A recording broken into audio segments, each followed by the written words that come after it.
Hello viewers, आज हम आपको एक ऐसे मंदिर के बारे में बताने जा रहे हैं जिसके बारे में मान्यता है कि इसका निर्माण एक ही रात में किया गया है।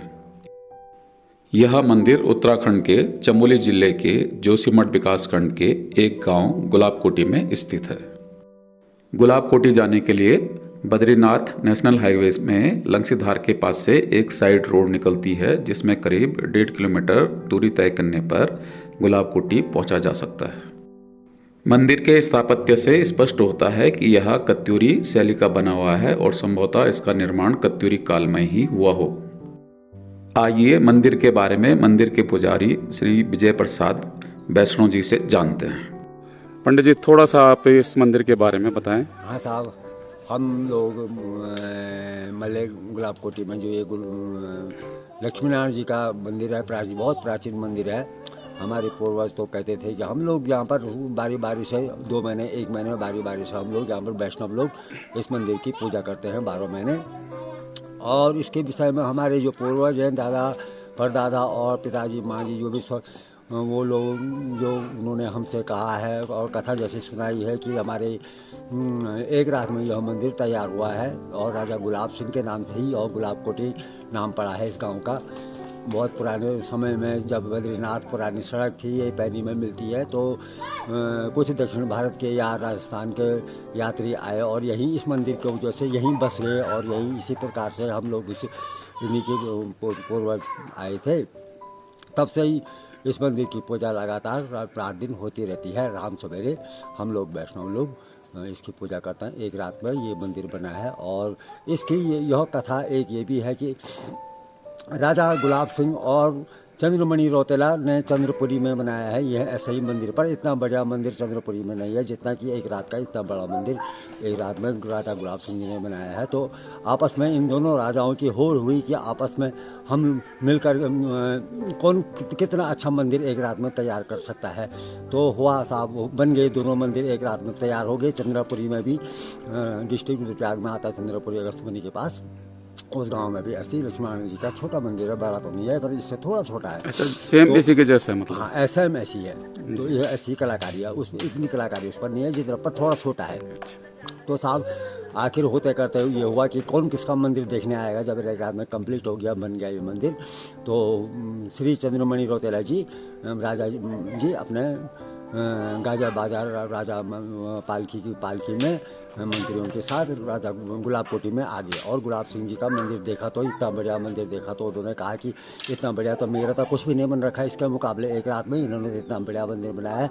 अब हुआ साहब राजा गुलाब सिंह जी के लिए भी वो भी देखने गए उनका मंदिर कैसा बना हुआ। तो उसने अपने प्रजा से जो भी राजा वजीर मंत्री थे उनसे कह दिया कि जो ही राजा गुलाब सिंह की पालकी रुद्रप्रयाग झूले में आएगी, उस समय घास के झूले होते थे बावले के, तो उसमें झूले में आएगा तुम उसके बढ़ते काट देना और वो जाता है कि मेरा मंदिर ना देख सके, मेरी बेइज्जती ना हो कि मेरे इतना बड़ा मंदिर है और हम मेरा तो कुछ भी नहीं है इसके मुकाबले चंद्रमणि रौतेला और राजा महाराजा गुलाब सिंह। ये हमारे दादा परदादा लोगों ने। अच्छा, किस जमाने में रहे होंगे यहाँ पे गुलाब राय जी? कब रहे होंगे यहाँ पे राजा? बहुत पुरानी बात है साहब, क्या बोले। अच्छा, जो भी ये चौखटे सब पत्थर की बने हुए हैं ना? पत्थर लकड़ी केवल ये दरवाजे पर है। अच्छा, दरवाजा है, बाकी कुछ नहीं। ये दरवाजा जो है अभी मूल रूप का है, पुराना ही? ये बदला है कभी? अच्छा, जब से बनाया तभी से ना?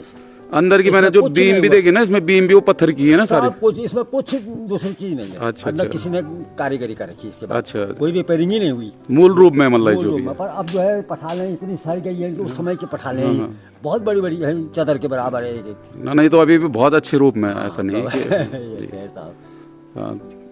चलो, धन्यवाद। यह है मंदिर का मुख्य प्रवेश द्वार। जरा इसकी चौखट पर नजर डालिए। यह जो है पूरा का पूरा पत्थर से बना हुआ है। चौखट के ऊपरी भाग के मध्य में गणेश भगवान की प्रतिमा उकेरी गई है। देखिए, पत्थर पर जबरदस्त नक्काशी की गई है और इसमें विभिन्न प्रकार के बेल बूटे बनाए गए हैं। यह उत्तराखंड के प्राचीन समृद्ध स्थापत्य कला का जीता जागता नमूना है। मुख्य द्वार के उत्तर दिशा में ही द्वार से लगा हुआ एक शिलालेख भी मौजूद है। मंदिर काफी प्राचीन होने के कारण इसमें लगे शिलालेख में लिखे गए शब्द धुंधले हो चुके हैं, जिससे इसको स्पष्ट रूप से नहीं पढ़ा जा सकता, फिर भी देखने में लगता है कि इसमें देवनागरी लिपि का प्रयोग किया गया है, बल्कि एक जगह तो गुलाब सिंह स्पष्ट रूप से पढ़ा भी जा सकता है। ऐसा माना जाता है कि किसी समय में यहाँ पर राजा गुलाब सिंह का राज हुआ करता था और उन्हीं के नाम पर इस गांव का नाम गुलाब कोटी पड़ा है और उन्होंने ही इस मंदिर का निर्माण करवाया है। चलिए अब आपको मंदिर के अंदर का नज़ारा दिखाते हैं।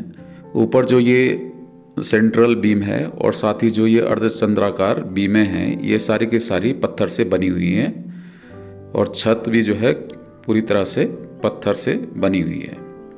इस प्रकार से पूरा निर्माण कार्य उत्तराखंड की प्राचीन प्रस्तर शैली के अनुसार किया गया है। अब आपको मंदिर के गर्भगृह का शिखर दिखाता हूँ। यह पूरा का पूरा पत्थर से बना हुआ है।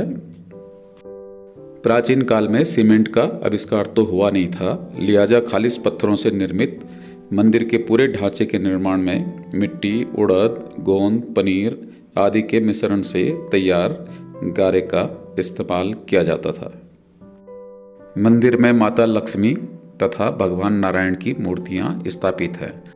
साथ ही उनके साथ भगवान राम, लक्ष्मण व माता सीता भी विराजमान हैं।